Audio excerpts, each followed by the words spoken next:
गरिमा कई गुना ऊपर चली जाती है।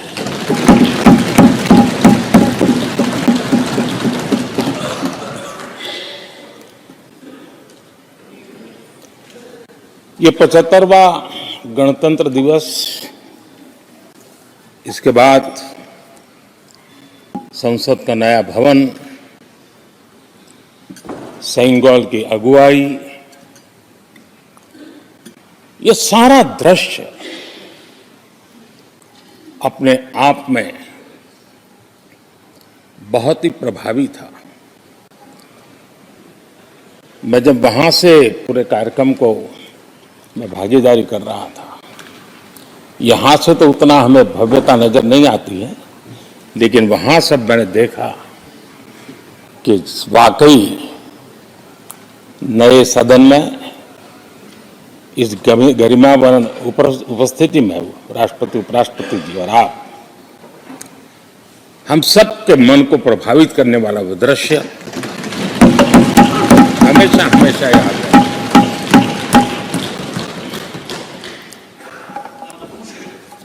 जिन माननीय करीब 60 से ज्यादा माननीय सदस्यों ने राष्ट्रपति जी के आभार प्रस्ताव पर अपने अपने विचार रखे हैं, मैं विनम्रता के साथ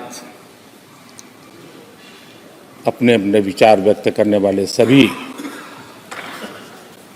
अपने माननीय सांसदगण का आभार व्यक्त करता हूं। मैं विशेष रूप से विपक्ष ने जो संकल्प लिया है उसकी सराहना करता हूं। उनके भाषण के एक एक बात से मेरा और देश का विश्वास पक्का हो गया है कि इन्होंने लंबे अरसे तक वहां रहने का संकल्प लिया।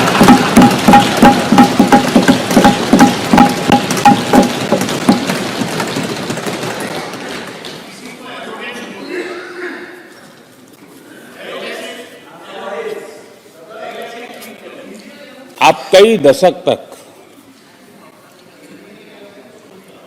जैसे यहां बैठे थे, वैसे ही कई दशक तक वहां बैठने का आपका संकल्प, और जनता जनार्दन तो ईश्वर का रूप होती है, और आप लोग जिस प्रकार से इन दिनों मेहनत कर रहे हैं,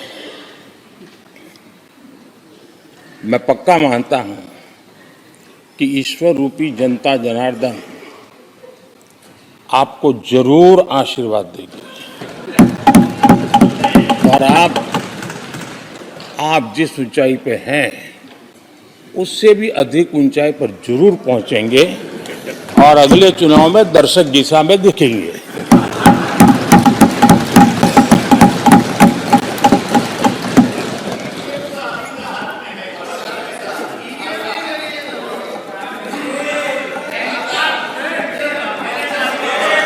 अभिनंदन जी, इस बार आपने आपका कॉन्ट्रैक्ट उनको दे दिया है क्या?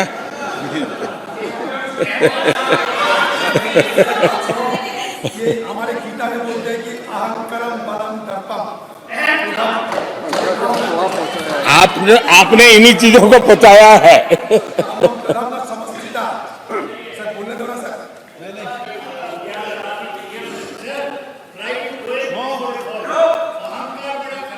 आदरणीय अध्यक्ष महोदय,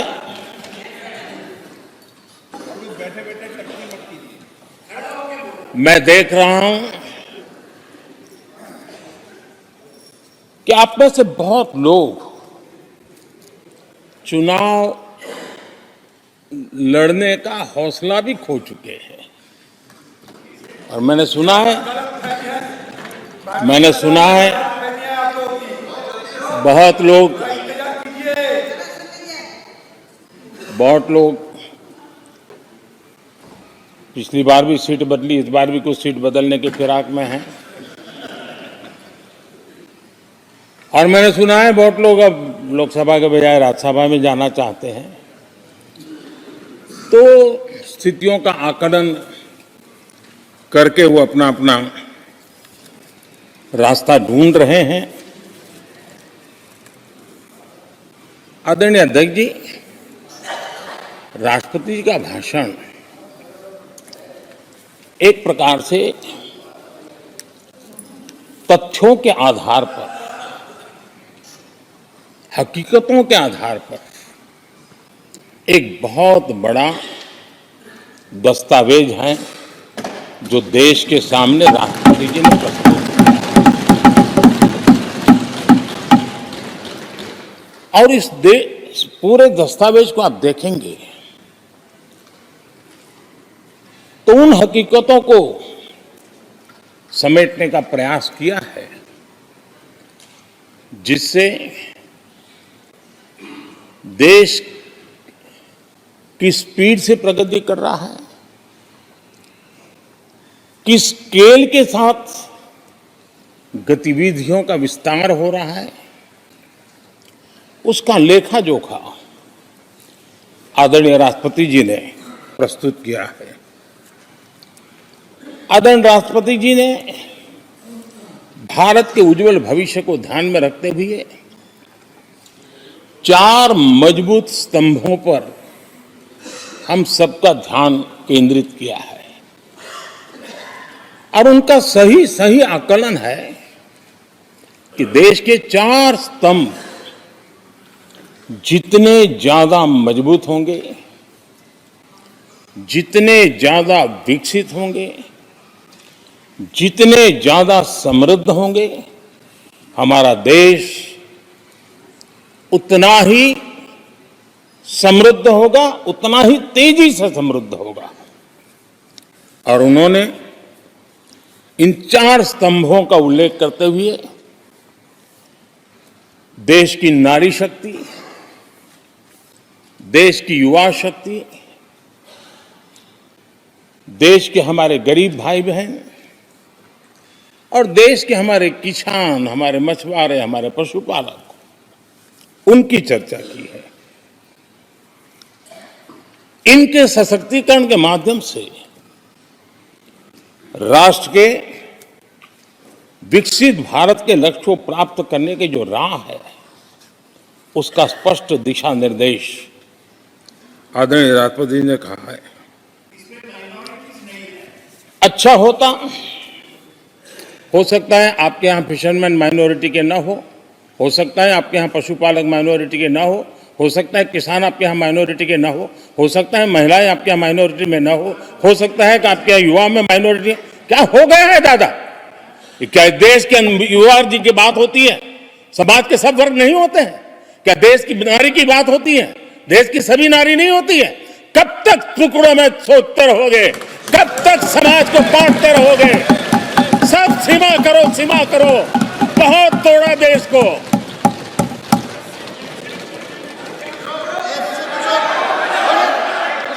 आदरणीय अध्यक्ष जी, अच्छा होता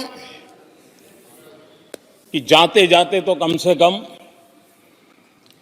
इस चर्चा के दरमियान कुछ सकारात्मक बातें होती, कुछ सकारात्मक सुझाव आते,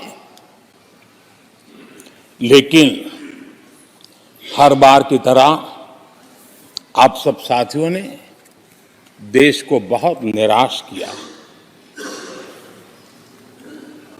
क्योंकि आपकी सोच की मर्यादा देश समझ पा रहा है। और उसको बार बार दर्द होता कि ये दशा है इनकी सोचने की मर्यादा इतनी है। आदरणीय अध्यक्ष जी, नेता तो बदल गए लेकिन टेप रिकॉर्डर वही बज रही है, वही बातें, कोई नई बात आती नहीं और पुरानी ढपली और पुराना राग वही चलता रहता है आपका। चुनाव का वर्ष था, थोड़ी मेहनत करते, कुछ नया निकाल करके लाते, जनता को जरा संदेश दे पाते, उसमें भी फेल गए आप। चलिए ये भी मैं सिखाता हूं। आदरणीय अध्यक्ष जी, आज विपक्ष की जो हालत होगी ना, इसकी सबसे दोषी कांग्रेस पार्टी है।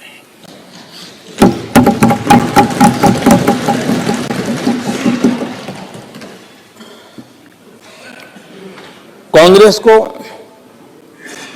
एक अच्छा विपक्ष बनने का बहुत बड़ा अवसर मिला और 10 साल कम नहीं होते, लेकिन 10 साल में उस दायित्व को निभाने में भी वे पूरी तरह विफल गए।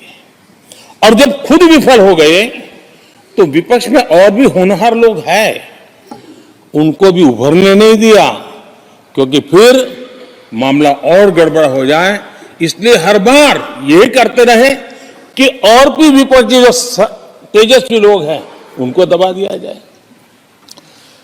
हाउस में कई यंग हमारे माननीय सांसदगण हैं, उत्साह भी उमंग भी है, लेकिन अगर वो बोलें उनकी छवि उभर जाए तो शायद किसी की छवि बहुत दब जाए। उस चिंता में इस यंग जनरेशन को मौका न मिले, हाउस को ही चलने नहीं दिए गए। यानी एक प्रकार से इतना बड़ा नुकसान कर दिया है, खुद का भी, विपक्ष का भी, संसद का भी और देश का भी।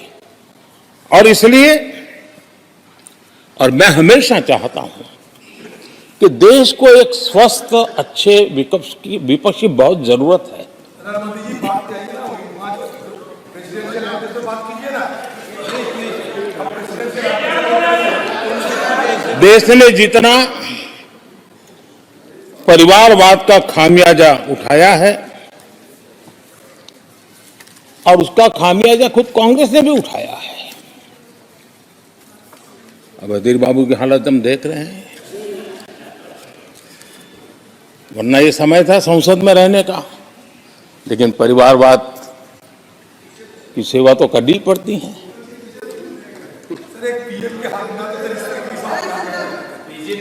आदरणीय अध्यक्ष जी, अब हालत देखिए, हमारे खड़गे जी इस सदन से उस सदन शिफ्ट हो गए और गुलाम नबी जी तो पार्टी से ही शिफ्ट कर गए। ये सब परिवारवाद के भेंट चढ़ गए। एक ही प्रोडक्ट बार बार लॉन्च करने के चक्कर में कांग्रेस की दुकान ताला लगने की नौबत आ गई है। और ये दुकान हम नहीं कह रहे, आप लोग कह रहे हैं। आप लोग कहते हैं दुकान खोली है, सब जगह पे बोलते हैं, दुकान को ताला लगने की बात आई। नवरत्न की दुकान बंद करने की ऐलान हो गए हैं। यहां हमारे दादा अपनी आदत छोड़ नहीं पाते हैं, वहां से बैठे बैठे कमेंट कर रहे हैं परिवारवाद की। मैं जरा समझा देता हूं, आज माफ करना अध्यक्ष महोदय, मैं जरा समय ले रहा हूं। आज हम किस परिवारवाद की चर्चा करते हैं? अगर किसी परिवार में अपने बलबूते पर जन समर्थन से एक से अधिक अनेक लोग अगर राजनीतिक क्षेत्र में भी प्रगति करते हैं, उसको हमने कभी परिवारवाद नहीं कहा है।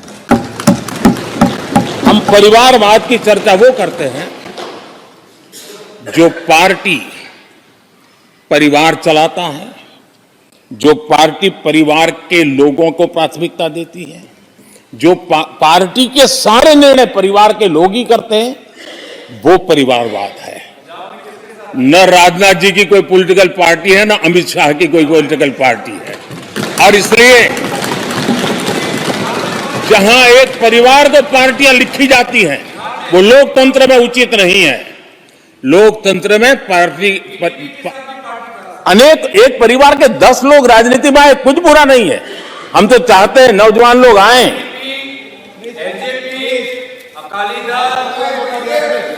हम भी चाहते हैं ये इसकी चर्चा करिए। हमारे साथ, आपके साथ मेरा विषय नहीं है।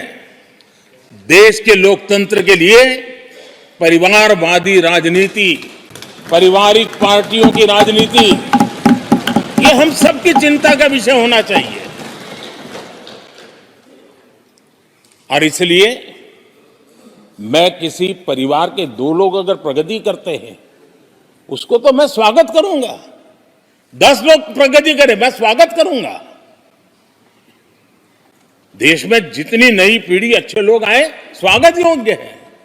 सवाल यह है कि परिवार ही पार्टियां चलाती है।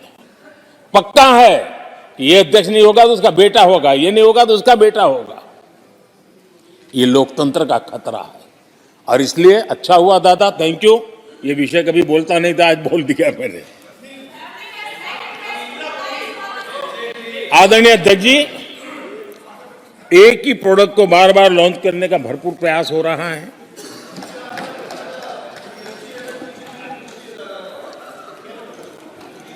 आदरणीय अध्यक्ष जी, कांग्रेस एक परिवार में उलझ गई है।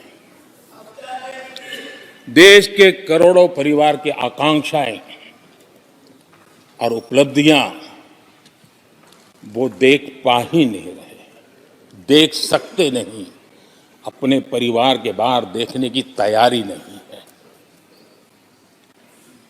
और कांग्रेस में एक कैंसिल कल्चर डेवलप हुआ है। कुछ भी है कैंसिल, कुछ भी है कैंसिल। एक ऐसे कैंसिल कल्चर में कांग्रेस फंस गई है। अगर हम कहते हैं मेक इन इंडिया तो कांग्रेस कहती है कैंसिल। हम कहते हैं आत्मनिर्भर भारत, कांग्रेस कहती है कैंसिल। हम कहते हैं वोकल फॉर लोकल, कांग्रेस कहती है कैंसिल। हम कहते हैं वंदे भारत ट्रेन, कांग्रेस कहती है कैंसिल। हम कहते हैं संसद की नई इमारत, कांग्रेस कहती है कैंसिल। यानी मैं हैरान हूं, ये कोई मोदी की उपलब्धियां नहीं है, देश की उपलब्धियां हैं।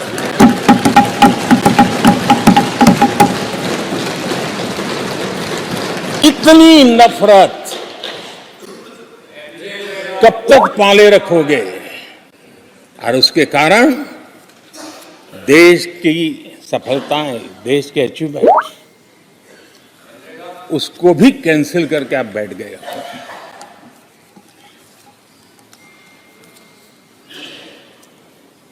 आदरणीय अध्यक्ष जी, राष्ट्रपति जी ने विकसित भारत के रोडमैप पर चर्चा करते हुए आर्थिक पहलुओं पर विस्तार से चर्चा की। अर्थव्यवस्था के मूलभूत जो आधार है उसके की बारीकी से चर्चा की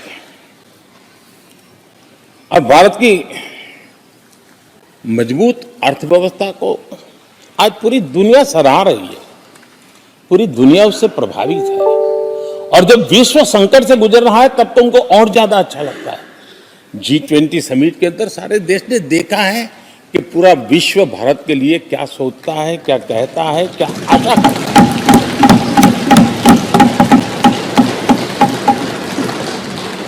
और इन सारे 10 साल के कार्यकाल के अनुभव के आधार पर आज की मजबूत अर्थव्यवस्था को देखते हुए जिस तेज गति से भारत विकास कर रहा है, उसकी बारीकियों को जानते हुए मैं विश्वास से कहता हूं और इसीलिए मैंने कहा है कि हमारे तीसरे टर्म में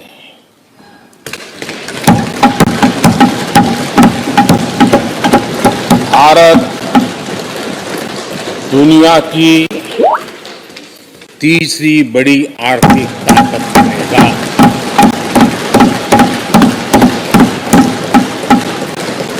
और ये मोदी की गारंटी है।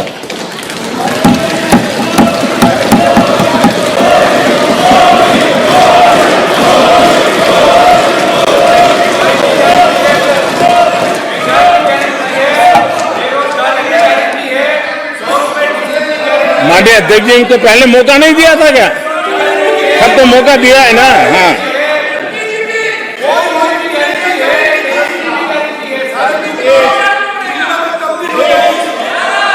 आदरणीय अध्यक्ष जी,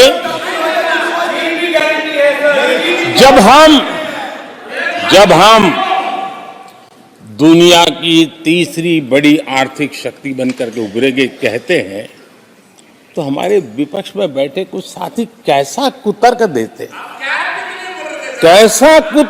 हैं। वो कहते हैं इसमें क्या है, ये तो अपने आप हो जाएगा। क्या कमाल है आप लोगों की। मोदी का क्या है, ये तो अपने आप हो जाएगी। मैं जरा सरकार की भूमिका क्या होती है इस सदन के माध्यम से देश को और विशेष करके देश के युवा मन को बताना चाहता हूं, देश की युवा शक्तियों को बताना चाहता हूं कि होता कैसे है और सरकार की भूमिका क्या होती है। आदरणीय अध्यक्ष जी, 10 साल पहले 2014 में फरवरी महीने में जो इंटरिम बजट आया था, उस समय कौन लोग बैठे थे आपको तो मालूम ही है, देश को ही मालूम है। जो 10 साल पहले इंटरिम बजट आया था, उसे पेश करते समय उस समय के वित्त मंत्री ने जो कहा था, मैं उसको कोट कर रहा हूं और एक एक शब्द बड़ा मूल्यवान है जी। जब आप लोग कहते हैं ना ये तो अपने आप तीसरे नंबर पर जा ही जाएगा, ऐसा कहते हैं, उनको जरा समझना चाहिए। ये उन्होंने क्या कहा था, I now wish to look forward and outline a vision for the future, vision for the future. पूरे ब्रह्मांड के सबसे बड़े अर्थशास्त्री बोल रहे थे। I now wish to look forward and outline a vision for the future. आगे कहते हैं, I wonder how many have noted the fact that India's economy, in terms of the size of its GDP, is the 11th largest in the world. यानी 2014 में 11 number पहुंचने पर क्या गौरवगान होता था। आज 5 पर पहुंच गए और आपको क्या हो गया, क्या हो गया। आदरणीय अध्यक्ष जी, आदरणीय अध्यक्ष जी, आदरणीय अध्यक्ष जी, आदरणीय अध्यक्ष जी, आदरणीय अध्यक्ष जी, आदरणीय अध्यक्ष जी, मैं आगे पढ़ रहा हूं। गोगोई जी, थैंक यू, आपने अच्छा कहा। मैं आगे पढ़ रहा हूं, ध्यान से सुनिए साथियों, ध्यान से सुनिए। उन्होंने कहा था is the 11th largest in the world, बड़ा गौरव का बात था। There are great things in the store, आगे वो कह रहे हैं there are great things in store. फिर आगे कहते हैं, there is a well argued view that in the next 3 decades, India's nominal GDP will take the country to the 3rd rank after the US and China. उस समय ये ब्रह्मांड के बड़े अर्थशास्त्री कह रहे थे कि तीसरे नंबर पर 30 साल में हम पहुंच जाएंगे। 30 साल। और फिर कहा था ये मेरा विजन, जो मैं मनमोहन सिंह नहीं थे उस वक्त, मनमोहन सिंह नहीं थे। बहुत लोग हैं जो एक ख्यालों में रहते हैं वो ब्रह्मांड के सबसे बड़ी अर्थशास्त्री है। ये लोग 2014 में कह रहे हैं और विजन क्या देखते हैं, 2044 यानी 2044 तक तीसरी अर्थव्यवस्था की बात।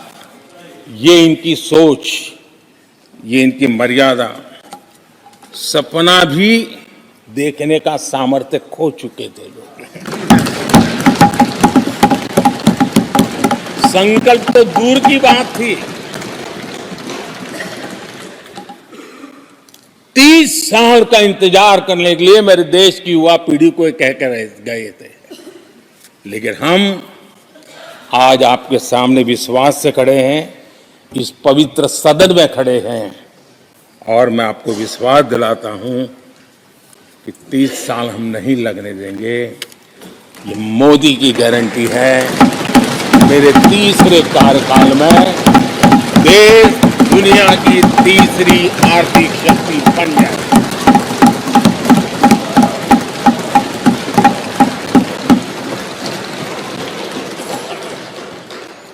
कैसे लक्ष्य रखते थे, उनकी सोच कहां तक जाती थी, दया आती है। और आप लोग 11 नंबर पे बड़ा गर्व कर रहे थे, अब 5 नंबर पहुंचा दिए जी। लेकिन अगर 11 पर पहुंचने से आपको खुशी होती थी तो 5 नंबर पहुंचने पर भी खुशी होनी चाहिए। देश 5 नंबर पे पहुंचा, आपको खुशी होनी चाहिए। इस बीमारी में फंसे पड़े हो। आदरणीय अध्यक्ष जी, भाजपा सरकार की काम करने की स्पीड, हमारे लक्ष्य कितने बड़े होते हैं, हमारा हौसला कितना बड़ा होता है, वो आज पूरी दुनिया देख रही है।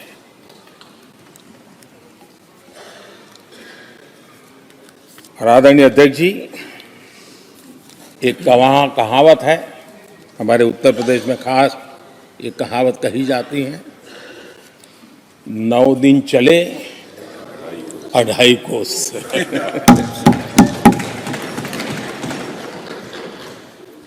और मुझे लगता है कि ये कहावत पूरी तरह कांग्रेस को परिभाषित कर देती है। ये कांग्रेस की सुस्त रफ्तार, कांग्रेस की सुस्त रफ्तार का कोई मुकाबला नहीं। आज देश में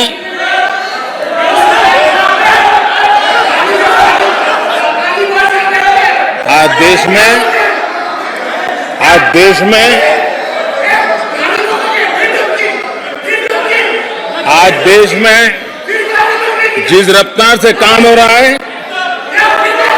कांग्रेस सरकार इस रफ्तार की कल्पना भी नहीं कर सकती। आदरणीय अध्यक्ष जी,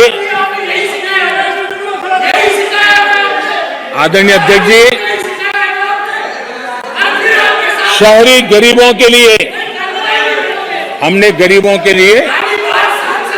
400 घर हमने गरीबों के लिए, आदरणीय अध्यक्ष जी, हमने गरीबों के लिए 4 करोड़ घर बनाए।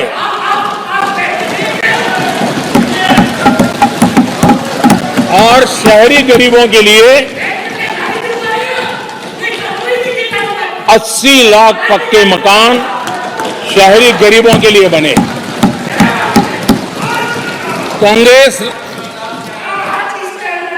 अगर कांग्रेस की रफ्तार से घर बने होते तो क्या हुआ होता, मैं इसका हिसाब लगाता हूं। अगर कांग्रेस की जो रफ्तार थी उस प्रकार से चला होता तो 100 साल लगते, इतना काम करने में 100 साल लगते, 5 पीढ़ियां गुजर जाती। आदरणीय अध्यक्ष जी, 10 वर्ष में 40,000 किलोमीटर रेलवे ट्रैक का इलेक्ट्रिफिकेशन हुआ।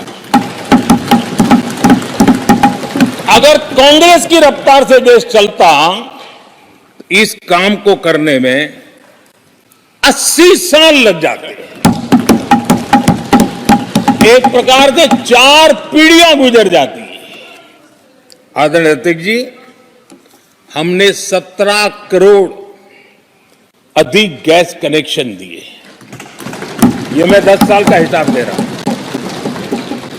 अगर कांग्रेस की चाल से चलते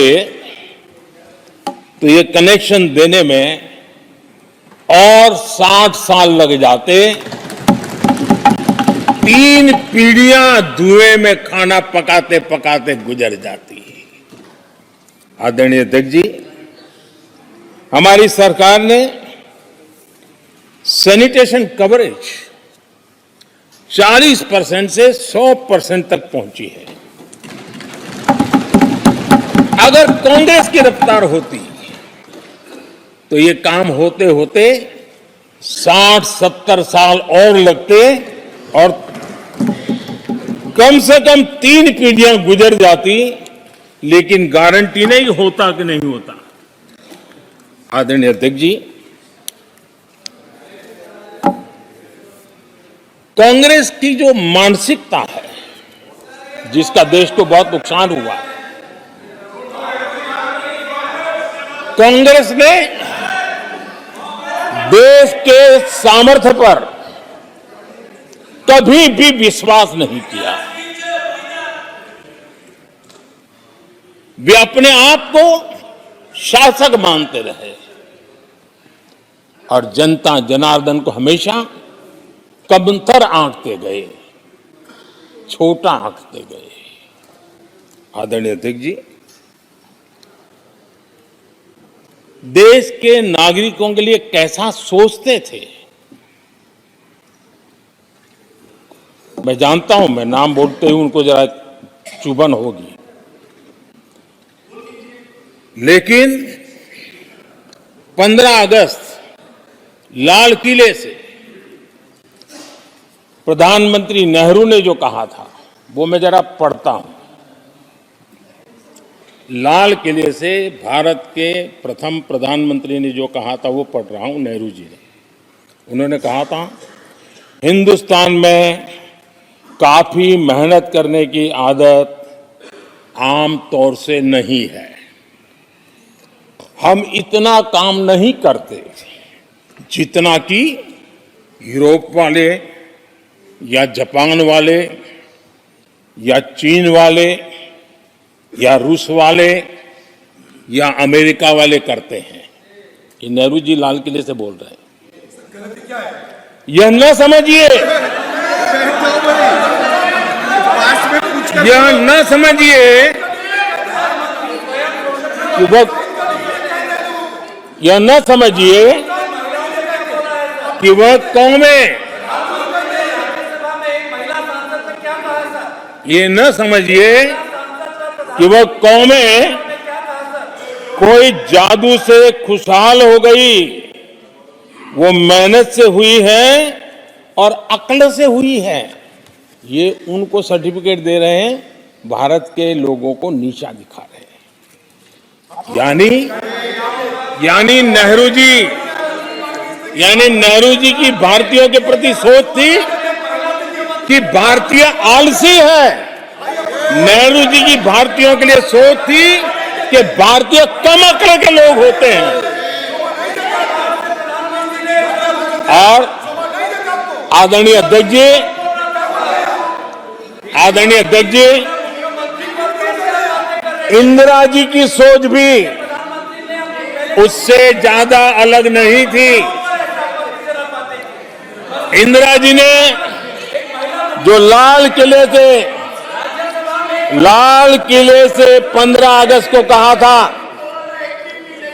लाल किले से 15 अगस्त को इंदिरा जी ने कहा था, दुर्भाग्यवश हमारी आदत यह है कि जब कोई शुभ काम पूरा होने को होता है तो हम आत्मतुष्टि की भावना से ग्रस्त हो जाते हैं और जब कोई कठिनाई आ जाती है तो हम ना उम्मीद हो जाते हैं। कभी कभी तो ऐसा लगने लगता है कि पूरे राष्ट्र ने ही पराजय भावना को अपना लिया है। आज कांग्रेस के लोगों को देख करके लगता है कि इंदिरा जी भले देश के लोगों का आकलन सही न कर पाए, लेकिन कांग्रेस का एकदम सटीक आकलन उन्होंने किया।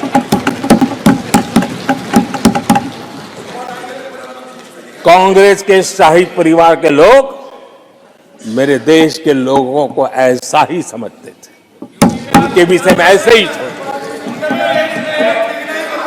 और आज भी वही सोच देखने को मिलती है। माननीय अध्यक्ष जी,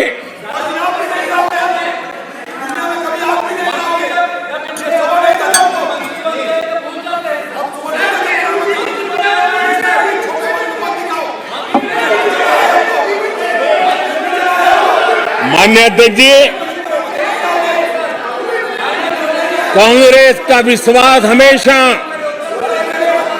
सिर्फ एक परिवार पर रहा है। एक परिवार के आगे वो न कुछ सोच सकते हैं, न कुछ देख सकते हैं। कुछ दिन पहले भानुमति का कुनबा जोड़ा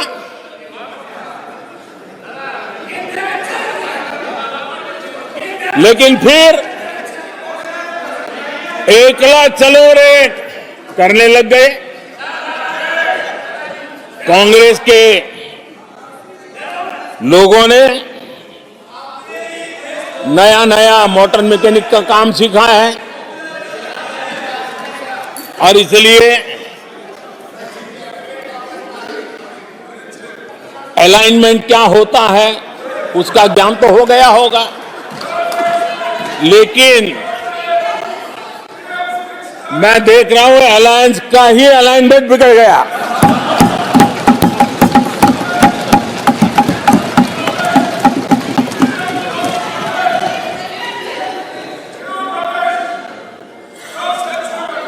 इनको अपने इस कुनबे में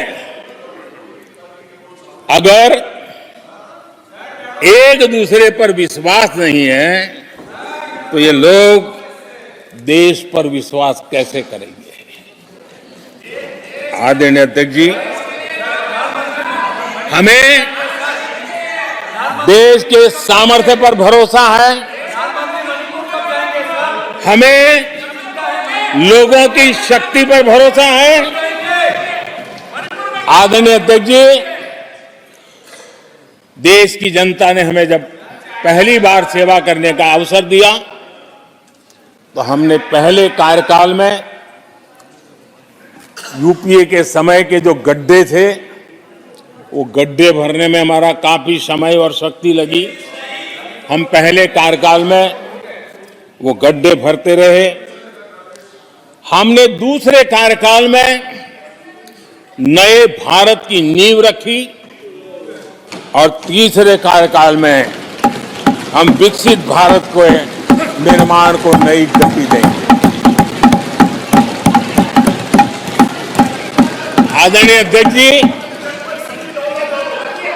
पहले कार्यकाल में हमने स्वच्छ भारत, उज्ज्वला,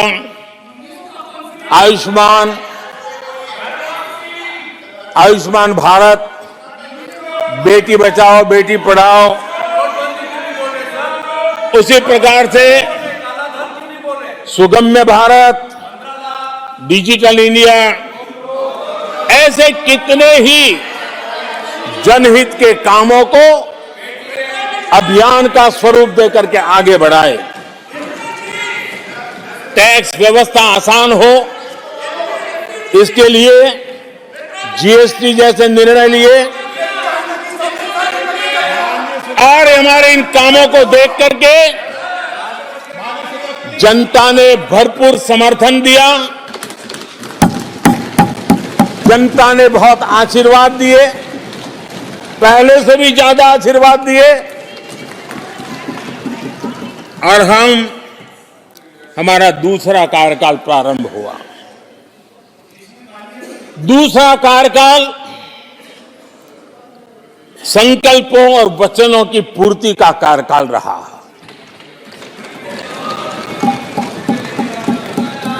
जिन उपलब्धियों का देश लंबे समय से इंतजार कर रहा था, वो सारे काम हमने दूसरे कार्यकाल में पूरे होते देखे। हम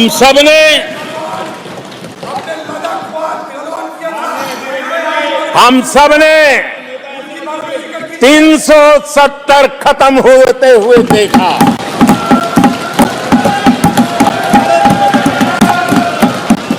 इन्हीं माननीय सांसदों के आंखों के सामने और उनके वोट की ताकत से 370 गया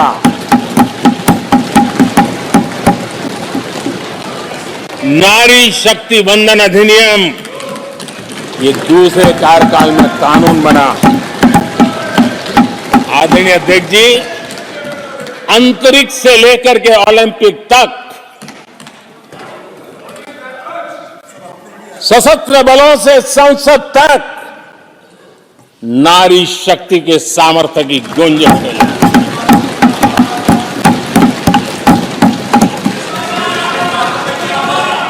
ये नारी शक्ति के सशक्तिकरण को आज देश ने देखा है। आदरणीय अध्यक्ष जी, उत्तर से दक्षिण तक, पूरब से पश्चिम तक लोगों ने दशकों से अटकी भटकी लटकी योजनाओं को समयबद्ध तरीके से पूरे होते हुए देखा। आदरणीय अध्यक्ष जी, अंग्रेजी शासन के पुराने दंड प्रधान कानूनों से हम please please please please please माननीय सदस्यगण, सदन के नेता बोल रहे हैं, आपको प्लीज आप समझाइए। सदन के नेता बोल रहे हैं, आपको मैंने सबको पर्याप्त समय पर्याप्त अवसर दिया था। यह तरीका गलत है, यह हमें मर्यादा बना के रखना पड़ेगा। प्लीज बैठे बैठे कोई टिप्पणी नहीं करेगा। Please please please please no, गलत तरीका, गलत तरीका। माननीय प्रधानमंत्री जी,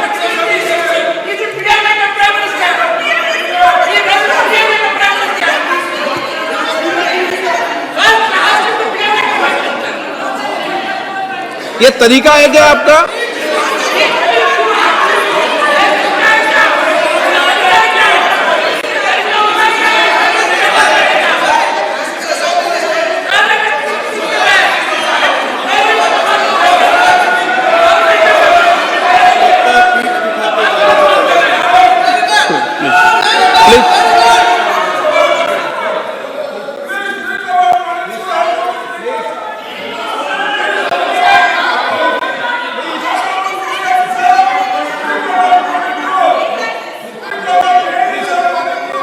आदरणीय अध्यक्ष जी,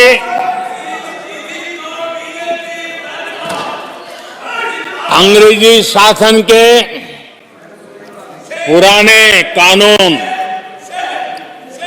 जो दंड प्रधान थे, उन दंड प्रधानों से के कानूनों से हट करके हमने न्याय संहिता तक प्रगति की।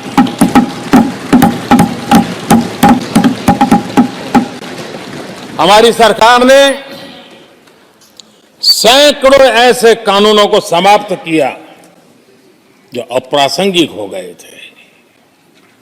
सरकार ने 40,000 से ज्यादा कंप्लायंसेस खत्म कर दिए। आदरणीय अध्यक्ष जी, भारत ने अमृत भारत और नमो भारत ट्रेनों से भविष्य की उन्नति के सपने देखे।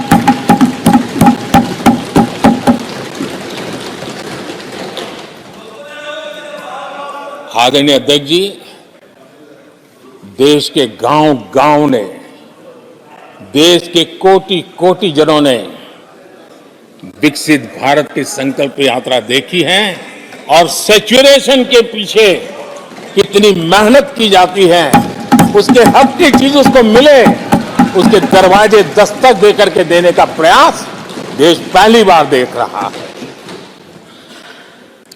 आदरणीय अध्यक्ष जी, भगवान राम, आदरणीय अध्यक्ष जी, भगवान राम न सिर्फ अपने घर लौटे, बल्कि एक ऐसे मंदिर का निर्माण हुआ जो भारत की महान सांस्कृतिक परंपरा को नई ऊर्जा देता रहेगा। और आदरणीय अध्यक्ष जी, अब हमारी सरकार का तीसरा कार्यकाल भी बहुत दूर नहीं है। ज्यादा से ज्यादा 100-125 दिन बाकी है। और अब की बार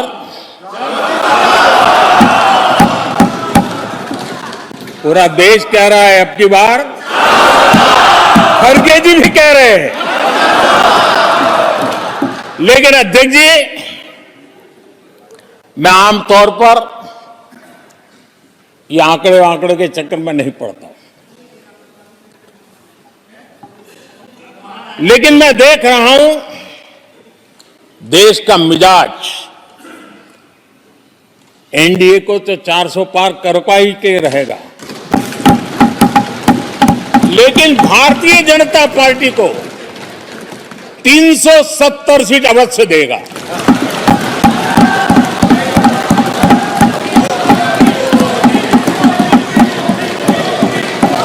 बीजेपी को 370 सीट और एनडीए को 400 पार।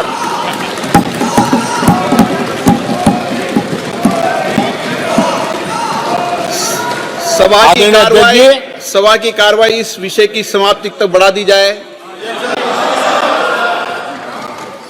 आदरणीय अध्यक्ष जी, हमारा तीसरा कार्यकाल बहुत बड़े फैसलों का होगा।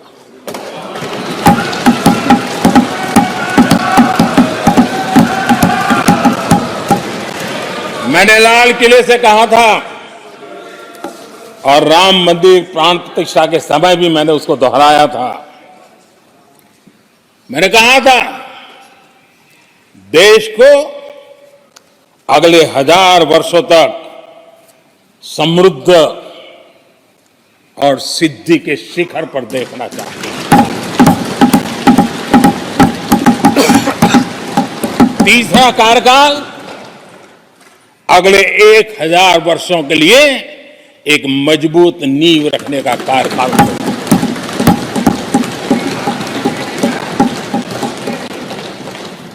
आदरणीय अध्यक्ष जी, मैं भारतवासियों के लिए, उनके भविष्य के लिए बहुत ही विश्वास से भरा हुआ हूं। मेरा देश के 140 करोड़ नागरिकों के सामर्थ्य पर अपार भरोसा है, मेरा बहुत विश्वास है।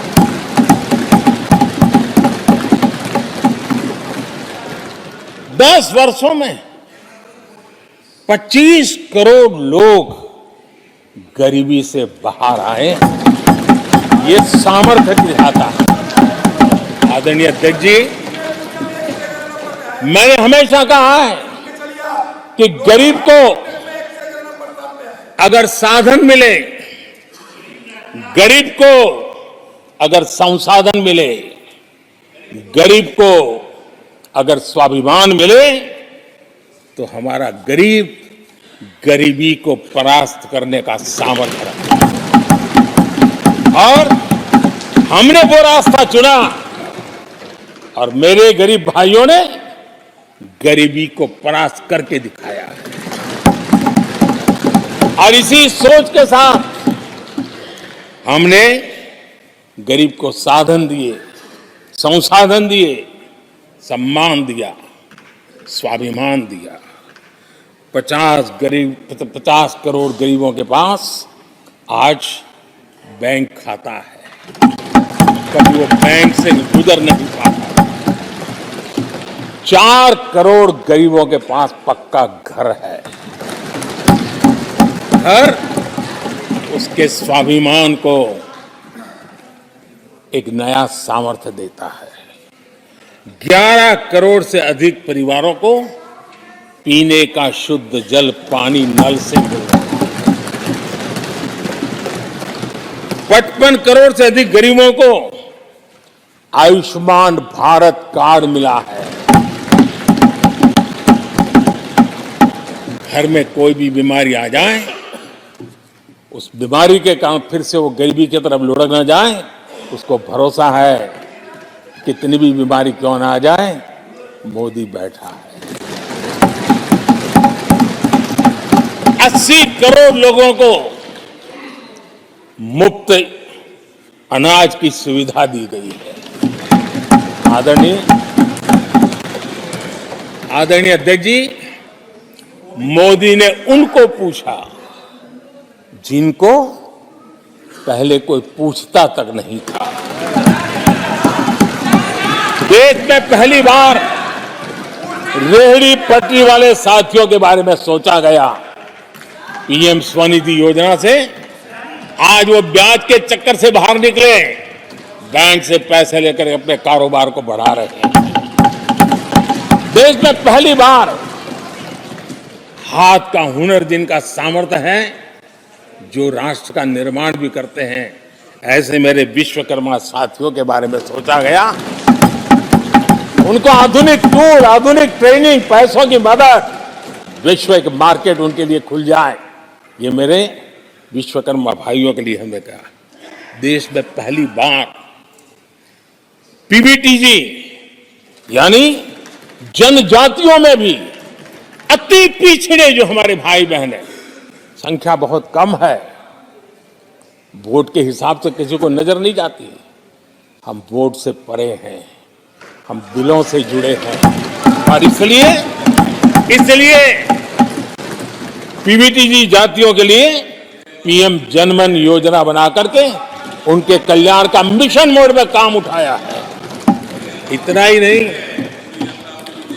सरहद के जो गांव थे जिनको आखिरी गांव करके छोड़ दिया गया था, हमने वो आखिरी गांव को पहला गांव बना करके विकास की पूरी दिशा बदल दी।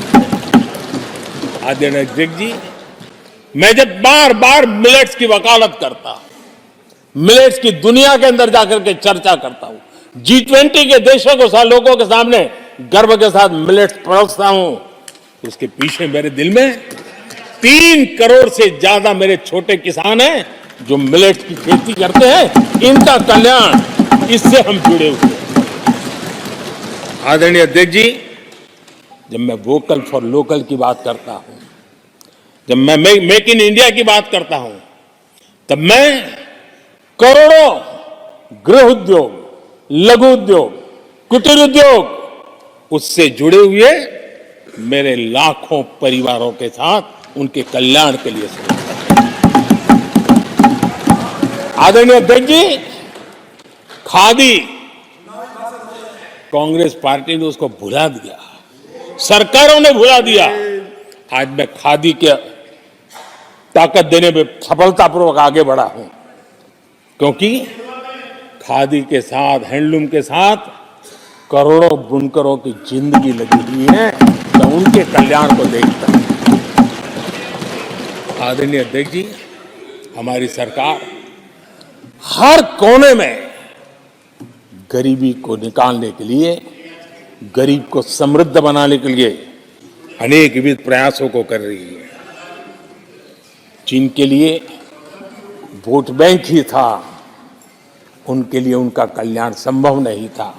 हमारे लिए उनका कल्याण राष्ट्र का कल्याण है, और इसलिए हम उसी रास्ते पर चल पड़े। आदरणीय अध्यक्ष जी, कांग्रेस पार्टी ने, यूपीए सरकार ने ओबीसी समुदाय के साथ भी कोई न्याय नहीं किया, अन्याय किया। इन लोगों ने ओबीसी नेताओं का अपमान करने में कोई कोर कसर नहीं छोड़ी है। कुछ दिन पहले जब कर्पूरी ठाकुर जी को भारत रत्न दिया, हमने वो सम्मान किया।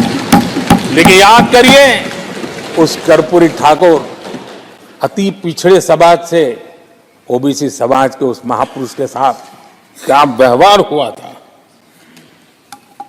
किस प्रकार से उनके सब जुल्म के। 1970 में बिहार के मुख्यमंत्री बने तो उनको पद से हटाने के लिए कैसे कैसे खेल खेले गए थे। उनकी सरकार अस्थिर करने के लिए क्या कुछ नहीं किया गया था। आदरणीय अध्यक्ष जी, कांग्रेस को अति पिछड़ा व्यक्ति बर्दाश्त नहीं हुआ था। 1987 में जब कांग्रेस के पास पूरे देश में उनका झंडा फहरता था, सत्ता ही सत्ता थी, तब उन्होंने कर्पूरी ठाकुर को प्रतिपक्ष के नेता के रूप में स्वीकार करने से मना कर दिया। और कारण क्या दिया?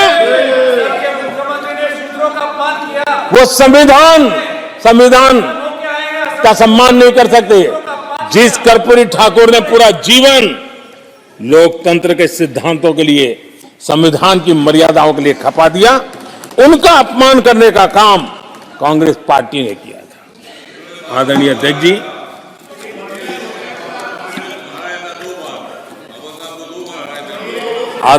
जी, कांग्रेस के हमारे साथियों को आजकल इस पर बहुत चिंता जताते हैं कि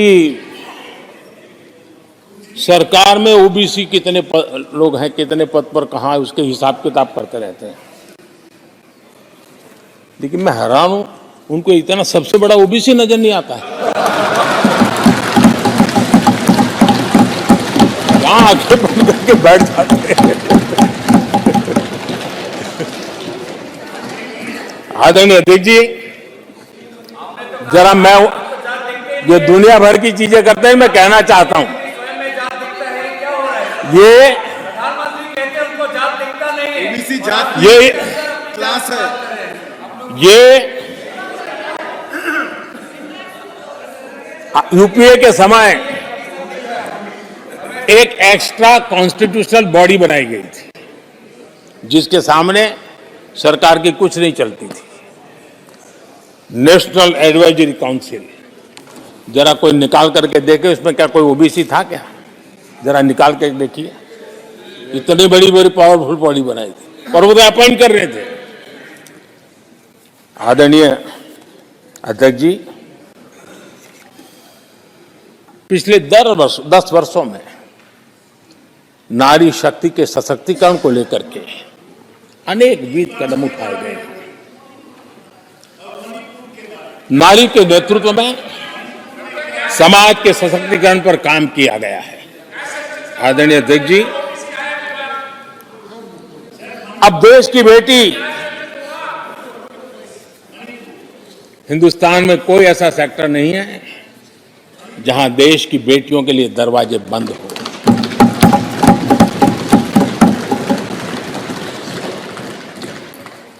आज हमारे देश की बेटियां फाइटर जेट भी उड़ा रही हैं और हमारे देश की सीमाओं को भी सुरक्षित रख रही है। आदरणीय अध्यक्ष महोदय,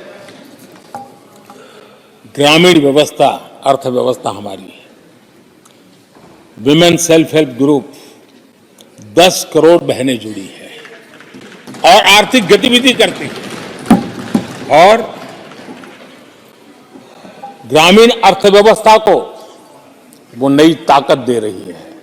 और मुझे आज खुशी है कि इन प्रयासों का परिणाम है कि आज करीब करीब 1 करोड़ लखपति दीदी आज देश में। और जब मेरी उनसे बातें होती है, उनका जो आत्मविश्वास देखता हूं, मेरा पक्का विश्वास है हम जिस तरह आगे बढ़ रहे हैं, आने वाले हमारे कार्यकाल में 3 करोड़ लखपति दीदी हमारे देश के अंदर देखेंगे। आप कल्पना कर सकते हैं गांव की अर्थव्यवस्था को कितना बड़ा बदलाव हो जाएगा।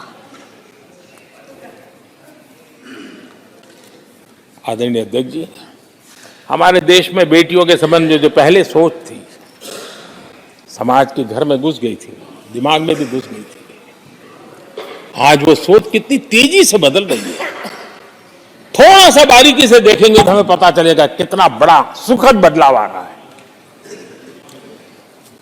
पहले अगर बेटी का जन्म होता था तो चर्चा होती थी, अरे खर्चा कैसे उठाएंगे, उसको कैसे पढ़ाएंगे, उसके आगे की जिंदगी का एक प्रकार से कोई बोझ है, ऐसी चर्चाएं हुआ करती थी।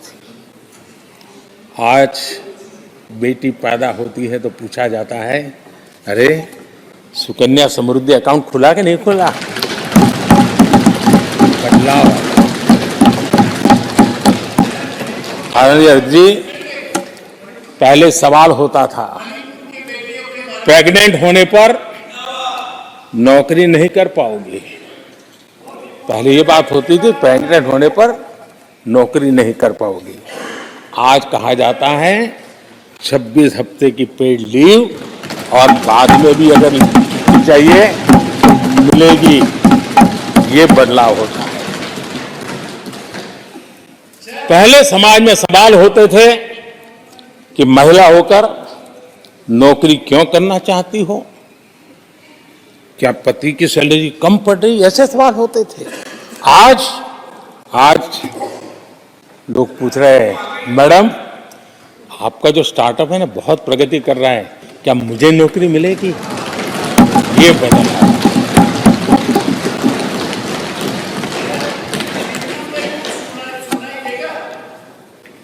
आदरणीय अध्यक्ष जी, एक समय था जब सवाल पूछा जाता था कि बेटी की उम्र बढ़ रही है, शादी कब करोगे?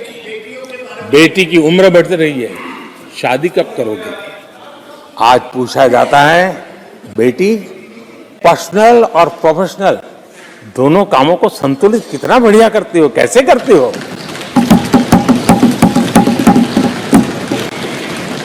आदरणीय अध्यक्ष जी, एक समय था घर में कहा जाता था कि घर के मालिक घर पे है कि नहीं है, ऐसा पूछा जाता था।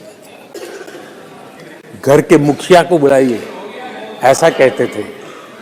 आज किसी के घर जाते हैं तो घर महिला के नाम पर, बिजली का बिल उसके नाम पर आता है, पानी गैस सब उसके नाम पर। तो परिवार के मुखिया की जगह आज मेरी माताएं बहन है। ये बदलाव अमृतकाल में विकसित भारत का हमारा जो संकल्प है ना, इसकी एक बहुत बड़ी शक्ति के रूप में उभरने वाला है और मैं उस शक्ति के दर्शन कर पा रहा हूं। आदरणीय अध्यक्ष महोदय,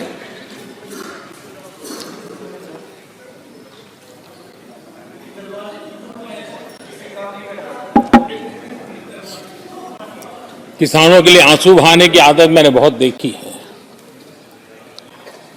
किसानों के साथ कैसा कैसा विश्वासघात किया गया है, ये देश ने देखा है। कांग्रेस के समय कृषि के लिए कुल वार्षिक बजट होता था 25,000 करोड़ रुपया। आदरणीय अध्यक्ष जी, हमारी सरकार का बजट है 1.25 लाख करोड़ रुपया।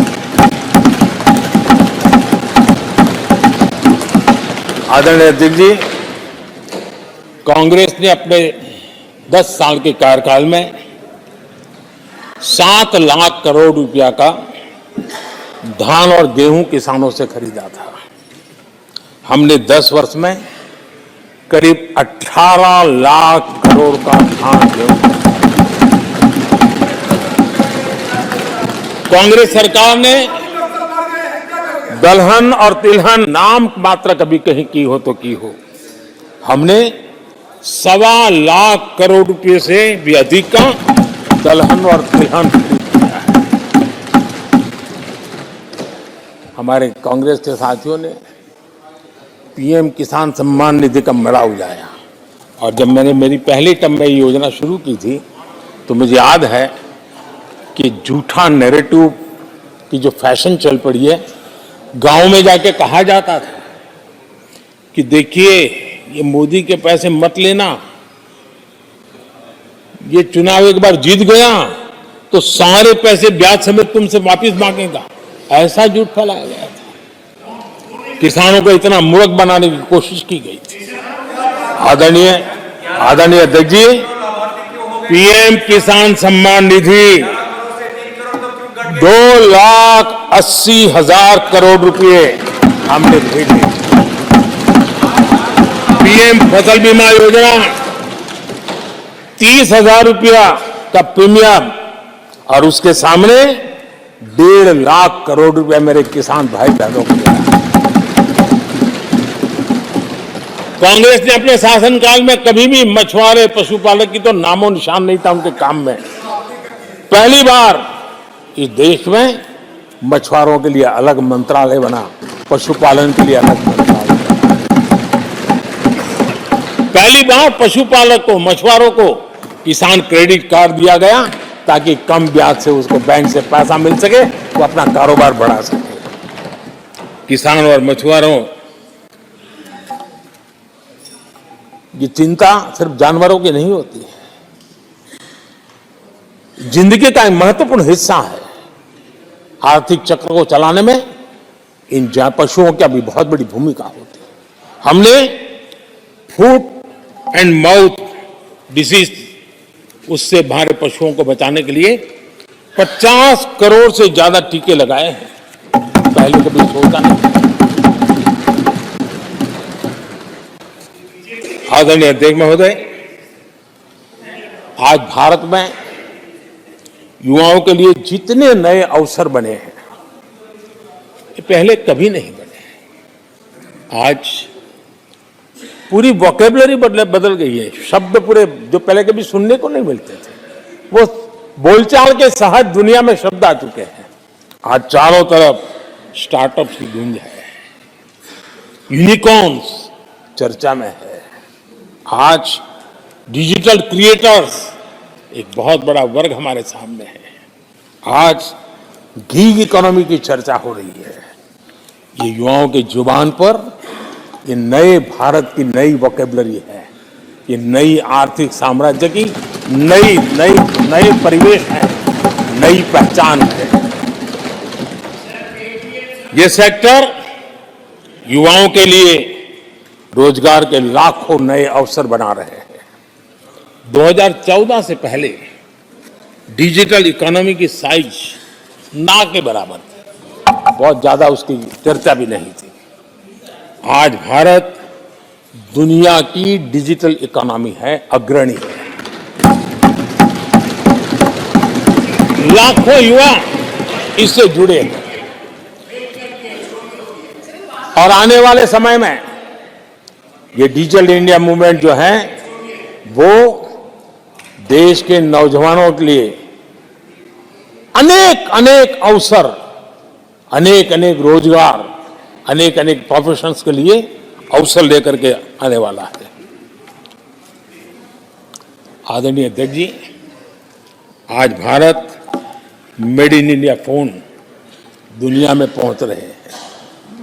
दुनिया में हम नंबर 2 बन गए हैं और एक तरफ सस्ता मोबाइल प्राप्त हुआ है और दूसरी तरफ सस्ता डेटा।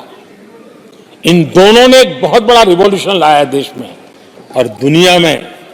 हम जिस कीमत पे आज हमारे नौजवानों को ये प्राप्त करवा रहे हैं, सबसे कम कीमत पर करवा रहे हैं और वो एक कारण बना है।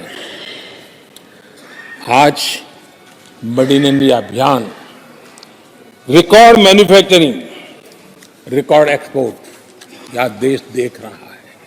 आदरणीय जी, ये सारे काम हमारे नौजवानों के लिए सबसे ज्यादा रोजगार लाने वाले काम है, सबसे ज्यादा रोजगार के अवसर पैदा करेंगे।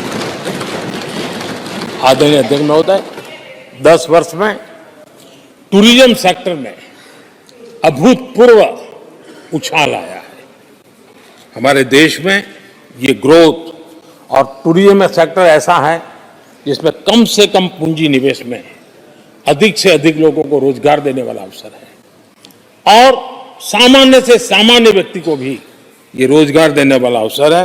स्वरोजगार की सबसे ज्यादा संभावनाएं वाला टूरिज्म क्षेत्र है। 10 वर्ष में एयरपोर्ट 2 गुने बने। भारत सिर्फ एयरपोर्ट बने ऐसा नहीं है, भारत दुनिया का तीसरा बड़ा डोमेस्टिक एविएशन सेक्टर बना, दुनिया के तीसरे बड़े। हम सबको खुशी होनी चाहिए भारत की जो एयरलाइंस कंपनियां हैं उन्होंने 1000 नए एयरक्राफ्ट के ऑर्डर दिए। देश में 1000 नए एयरक्राफ्ट। और जब इतने सारे हवाई जहाज ऑपरेट होंगे, सारे एयरपोर्ट कितने धमधमते होंगे, कितने पायलट्स की जरूरत पड़ेगी, कितने हमें क्रू मेंबर चाहिए, कितने इंजीनियर चाहिए, कितने ग्राउंड सर्विस के लिए लोग चाहिए। यानी रोजगारी के नए नए क्षेत्र खुलते जा रहे हैं। एविएशन सेक्टर भारत के लिए एक बहुत बड़ा नया अवसर बनकर के आया है। आदरणीय अध्यक्ष जी, हमारी कोशिश नहीं है कि इकोनॉमी को हम फॉर्मलाइज करने की दिशा में मजबूती से कदम उठाएं। युवाओं को नौकरी भी मिले, सोशल सिक्योरिटी भी मिले।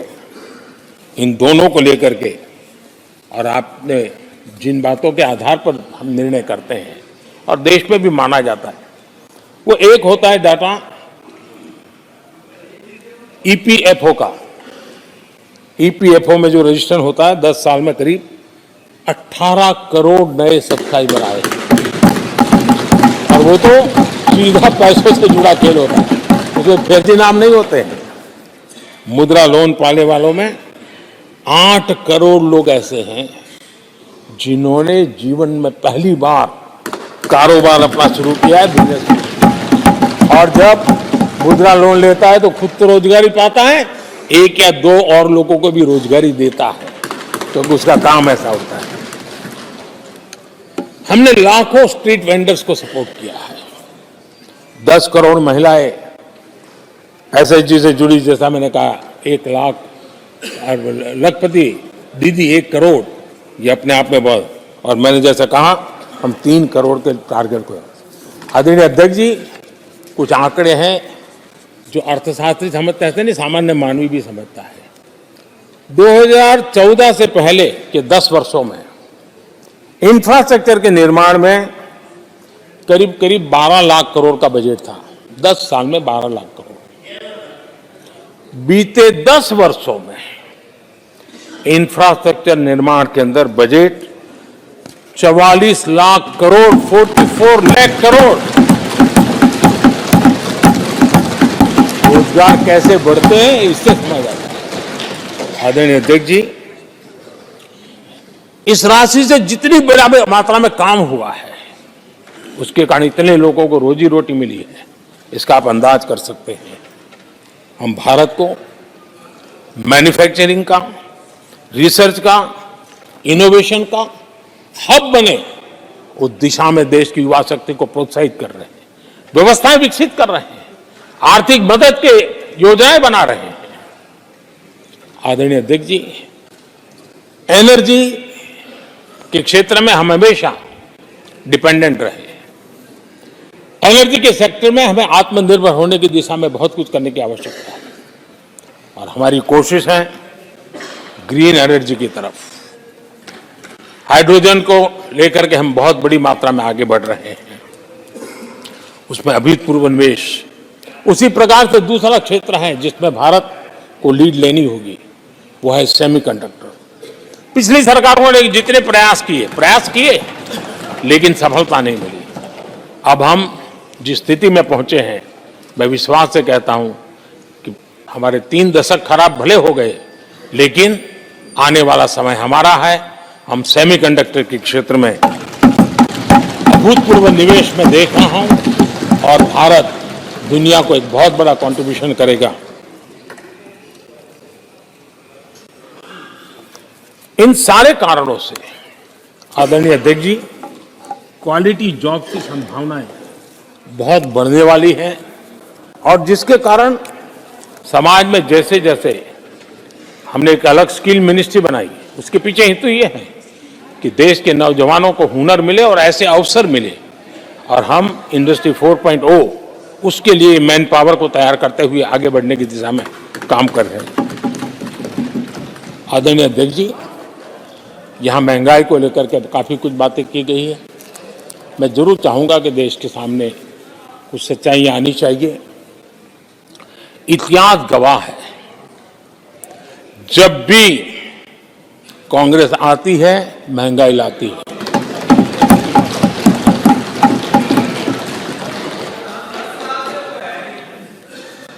मैं कुछ वक्तव्य इस सदन में आज कहना चाहता हूं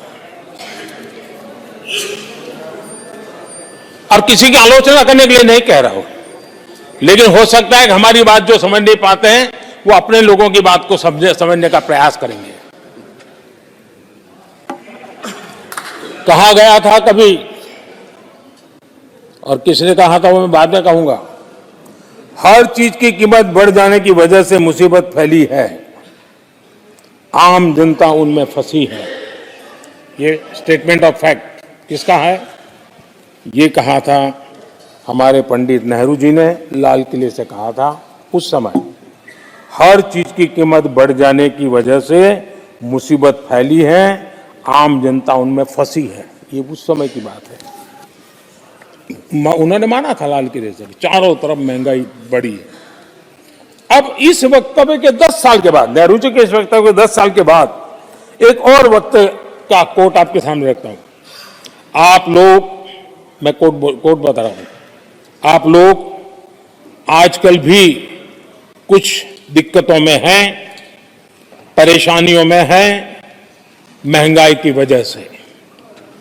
कुछ तो लाचारी है, पूरी तौर से काबू की बात नहीं हो पा रही हमारे इस समय में, हालांकि वो काबू में आएगी। 10 साल के बाद भी महंगाई के यही गीत कहे गए थे, और ये किसने कहा था? फिर से ये नेहरू जी ने कहा था, उन्हीं के कार्यकाल में। कब देश का पीएम रहते उन्होंने 12 साल हो चुके थे, लेकिन हर बार महंगाई कंट्रोल में नहीं आ रही है, महंगाई के कारण आपको मुसीबत हो रही है, इसी के गीत गाते रहे थे। आदरणीय अध्यक्ष जी, अब मैं एक और भाषण का हिस्सा पढ़ रहा हूं। जब देश आगे बढ़ता है तो कुछ हद तक कीमतें भी बढ़ती हैं। हमको ये भी देखना है कि जो भी आवश्यक वस्तु हैं उनकी कीमत को कैसे थामे। ये किसने कहा था? इंदिरा गांधी जी ने कहा था। 1974 में जब देश में सारे उन्होंने दरवाजे ताले लगा दिए थे, लोगों को जेल में बंद कर दिया था, 30% महंगाई थी, 30%।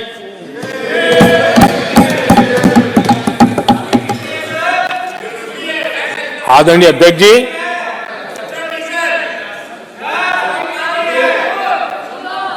अपने भाषण में यहां तक कहा गया था, क्या कहा था आप चौंक जाएंगे। उन्होंने कहा था अगर जमीन न हो, यानी कुछ पैदावार के लिए जमीन न हो, तो अपने गमले और कनस्तर में सब्जी उगा लें। ये ऐसी सलाहें उच्च पद पर बैठे हुए लोग दिया करते थे। जब देश में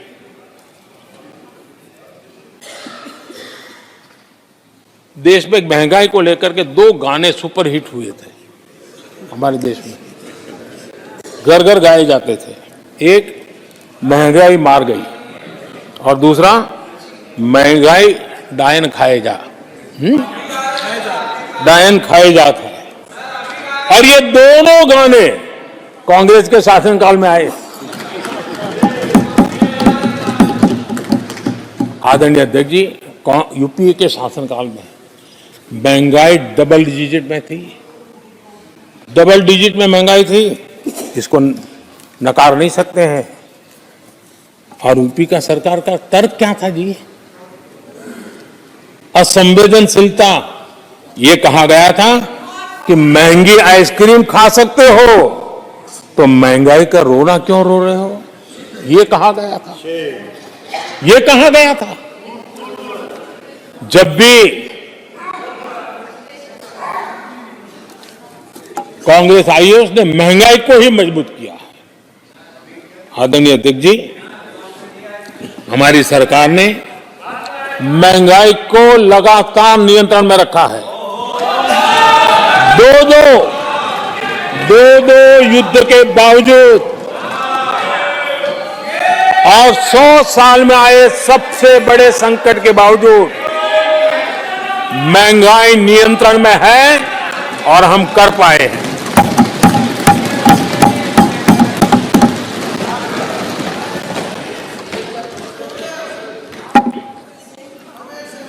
आदरणीय अध्यक्ष जी,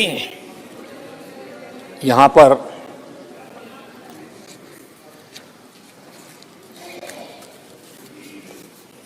बहुत गुस्सा व्यक्त किया गया।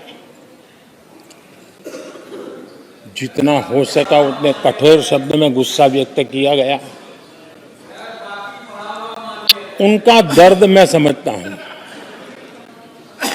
उनकी मुसीबत और ये गुस्सा मैं समझता हूं, क्योंकि तीर निशाने पर लगा है।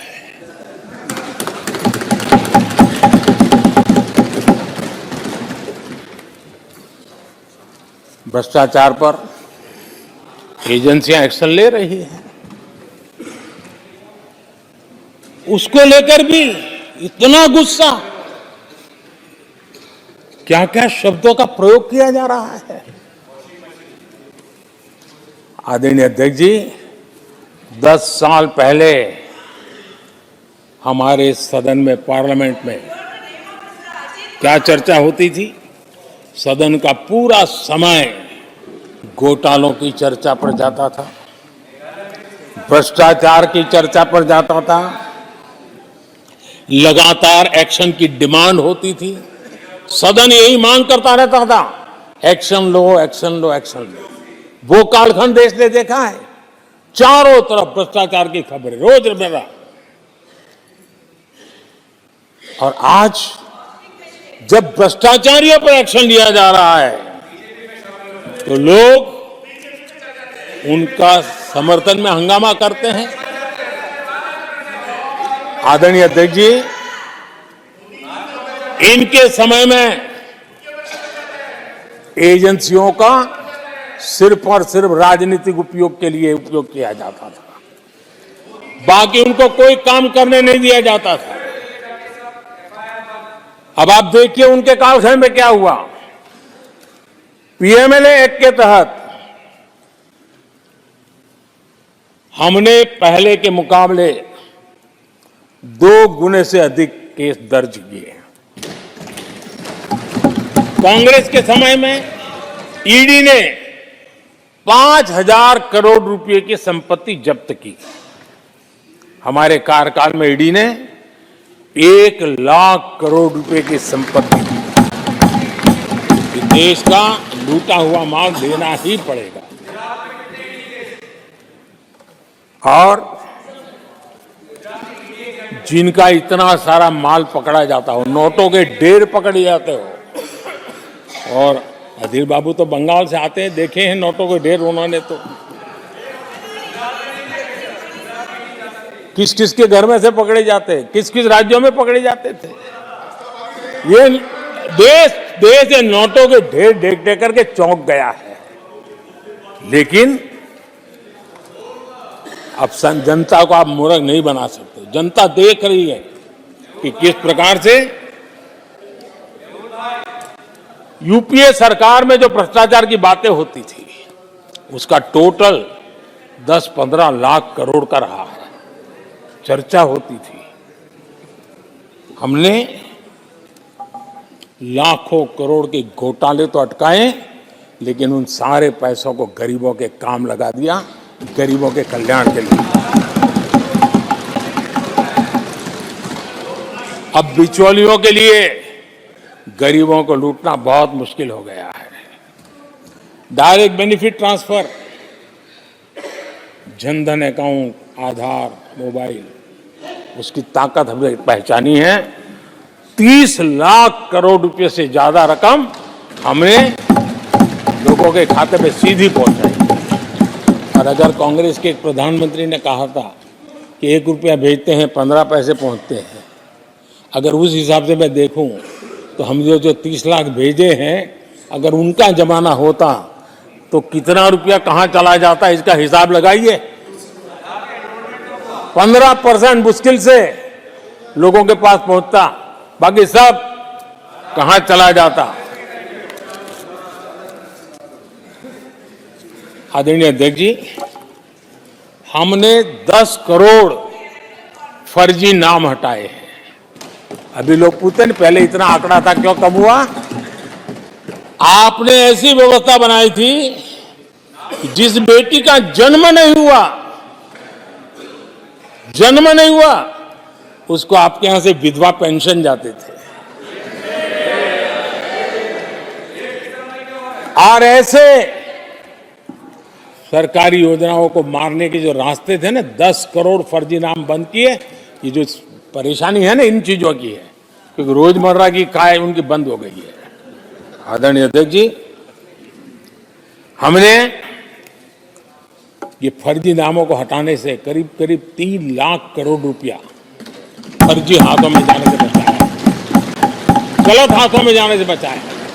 देश के टैक्स पेयर का पाई पाई बचाना और सही काम में लगाना, इसके लिए हमने जीवन खपा रखे हैं।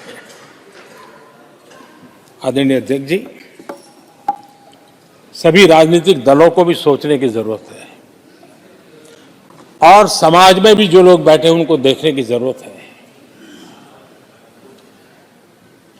आज देश का दुर्भाग्य है, पहले तो क्लासरूम में भी कोई अगर चोरी करता था, किसी की कॉपी करता था, तो वो भी 10 दिन तक अपना मुंह किसी को दिखाता नहीं था।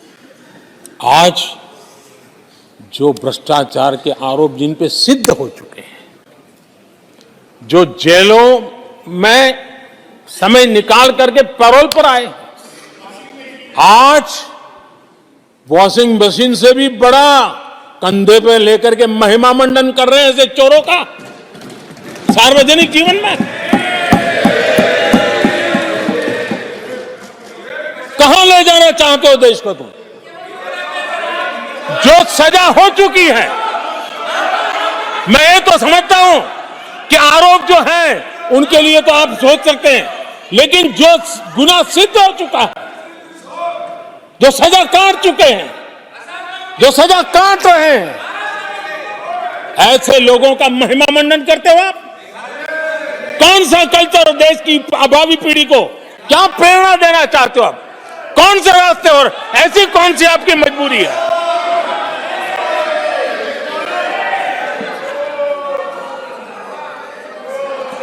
और ऐसे लोगों का महिमा मंडन किया जा रहा है, उनको महान बताया जा रहा है। जहां संविधान का राज है, जहां लोकतंत्र है, माननीय अध्यक्ष जी, ऐसी बातें लंबी नहीं चल सकती हैं। ये लोग लिख करके रखें कि ये जो महिमा मंडन का काम चल रहा है उनका, वो अपने ही खात्मे की चिट्ठी पे सिग्नेचर कर रहे हैं लोग।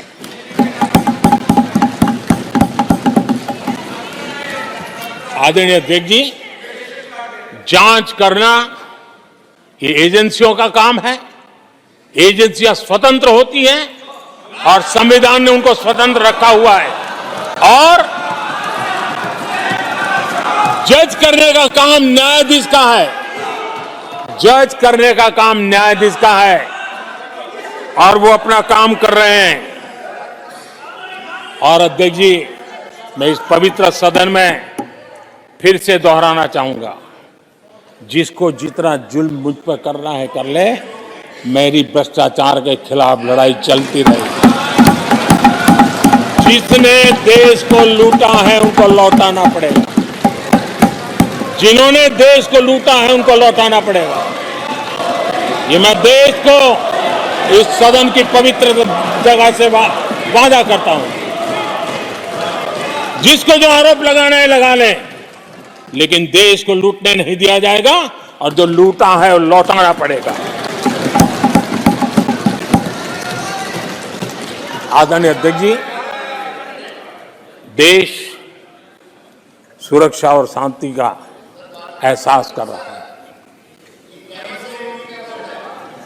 देश पिछले 10 वर्ष की तुलना में सुरक्षा के क्षेत्र में देश आज वाकई सशक्त हुआ है। आतंकवाद, नक्सलवाद, एक छोटे दायरे में अब सिमटा हुआ है।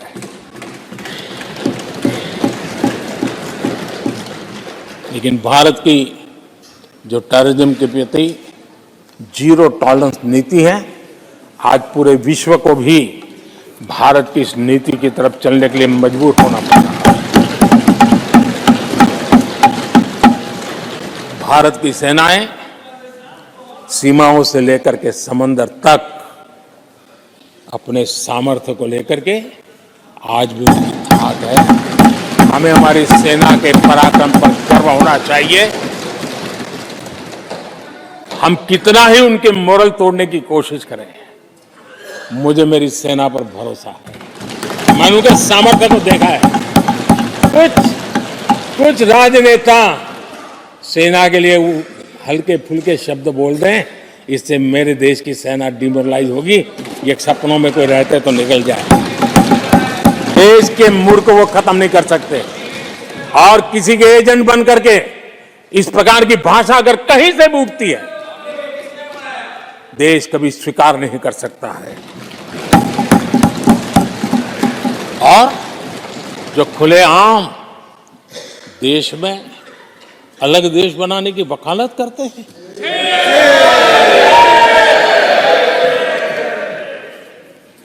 जोड़ने की बातें छोड़ो, तोड़ने की कोशिश करिए। यार, आपके अंदर क्या पड़ा हुआ है? क्या इतने टुकड़े करके अभी भी आपके मन को समाधान नहीं हुआ है? देश के इतने टुकड़े कर चुके हो आप, और टुकड़े करना चाहते हो? कब तक करते रहोगे? आदरणीय अध्यक्ष जी, इसी सदन में अगर कश्मीर की बात होती थी तो हमेशा चिंता का स्वर निकलता था, छिटाकशी होती थी, आरोप प्रत्यारोप होते थे। आज जम्मू कश्मीर में अभूतपूर्व विकास की चर्चा हो रही है और गर्व के साथ हो रही है। पर्यटन लगातार बढ़ रहा है। G20 समिट होती है वहां, पूरा विश्व आज उसकी सराहना करता है। आर्टिकल 370 को लेकर के कैसा हुआ बना के रखा था।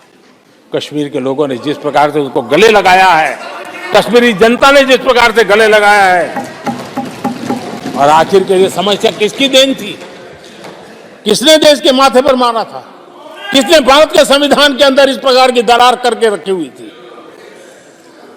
आदरणीय अध्यक्ष जी, अगर नेहरू जी का नाम लेते हैं तो उनको बुरा लगता है, लेकिन कश्मीर को जो समस्याएं झेलनी पड़ी उसके मूल में उनकी ये सोच थी और उसी का परिणाम है देश को भुगतना पड़ा।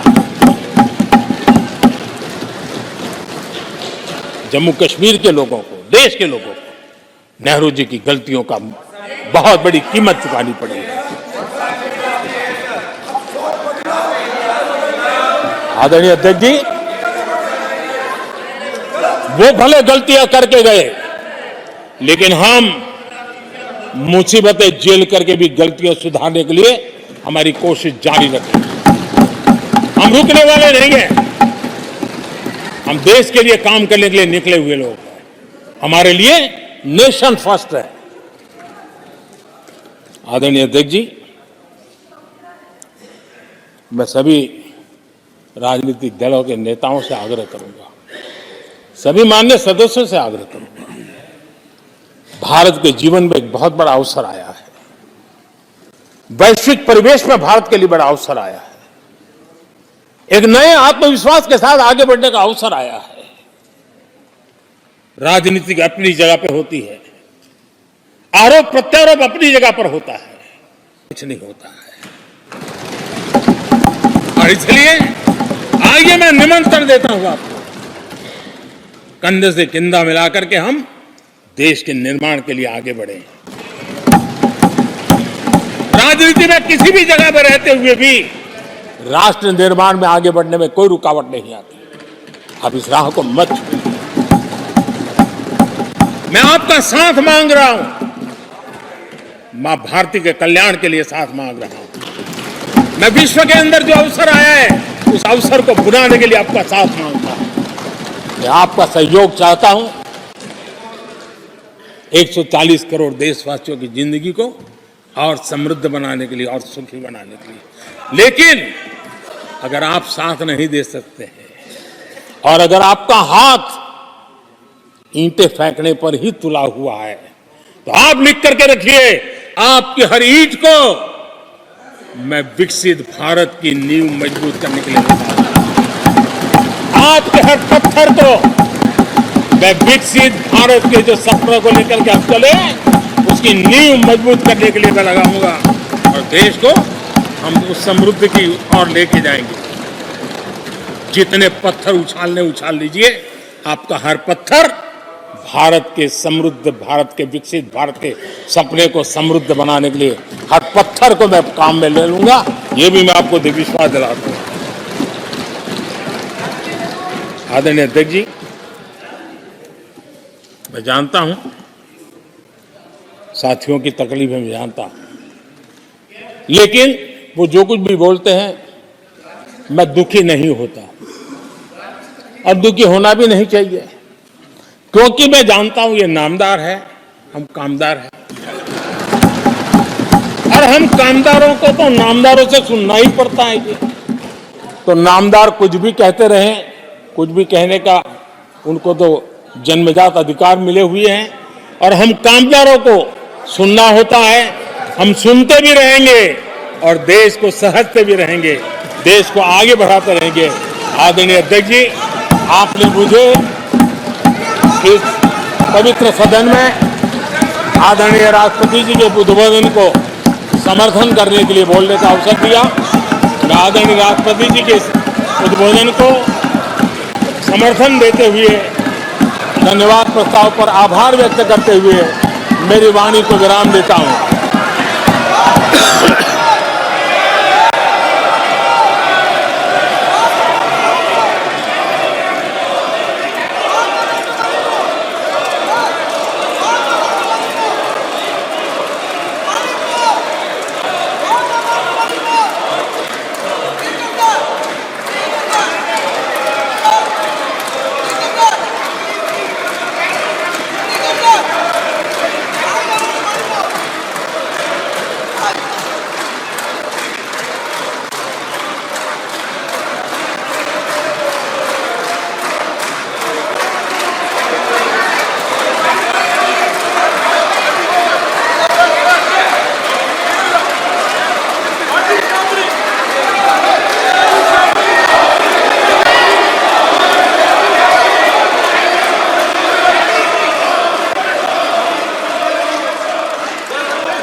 धन्यवाद प्रस्ताव पर श्रीमती अपूर्वा पोद्दार और एन.के. प्रेमचंद्रन ने अपने अपने संशोधन प्रस्तुत किए हैं।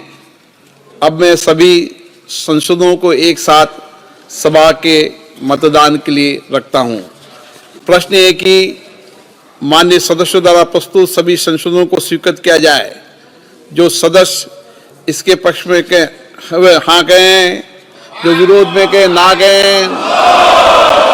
मेरे विचार में निर्णय ना वालों के पक्ष में हुआ, ना वालों के पक्ष